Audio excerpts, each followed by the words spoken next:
अस्सलामुअलैकुम, welcome to news and information channel. आज हमने जो आपसे न्यूज़ शेयर करनी है वो बहुत ही इंपॉर्टेंट है। जितने भी यूएई में जो विज़िट वीज़ा वाले हैं उनके लिए, तमाम के लिए खुशखबरी है यूएई की गवर्नमेंट की तरफ से। तो इस न्यूज़ की डिटेल की तरफ हम चलते हैं। जैसा कि लास्ट कुछ डेज़ में जो है वो अनाउंस किया गया था कि जो जिनके भी एक्सपायर हो चुके हैं वीज़ाज़, उनकी जो एक्सटेंशन थी वो ख़त्म हो चुकी है और अब जो है वो सब पे फ़ाइन लगेगा। तो यूएई की जो गवर्नमेंट है उसने लेटेस्ट अभी ये अनाउंस किया है कि जितने भी जो टूरिस्ट हैं जिनके विज़िट वीज़ाज़ जो है वो एक्सपायर हो चुके हैं मार्च 1 के बाद, तो उनको 1 मंथ का टाइम पीरियड दिया गया है कि या तो वो कंट्री को लीव कर दें, यानी यूएई छोड़ के अपने मुल्क में चले जाएं, या फिर अपने वीज़ा स्टेटस को चेंज कर दें ताकि उनको फ़ाइन ना देना पड़े।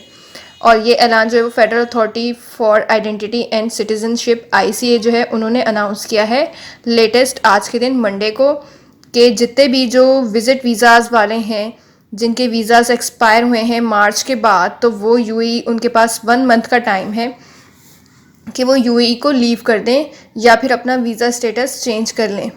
और ये 1 मंथ का जो टाइम पीरियड है ये 12 जुलाई से स्टार्ट हो गया है, यानी कल से स्टार्ट हो चुका है ये 1 मंथ का टाइम पीरियड।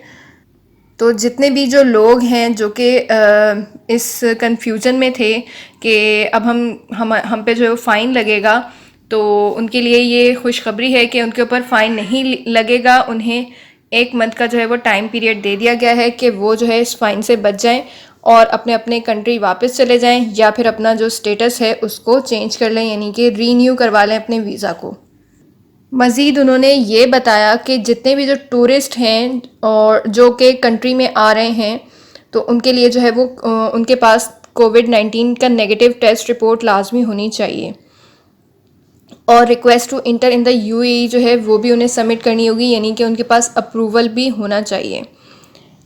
और उनका जो जो उनका रिटर्न अप्रूवल है वो भी अंडर प्रोसेस में होना चाहिए, तभी जो है वो यूएई के अंदर इंटर हो सकते हैं। और मज़ीद उन्होंने ये कहा कि इससे रिलेटेड फ़र्दर डिटेल जो है वो मज़ीद अनाउंस की जाएंगी।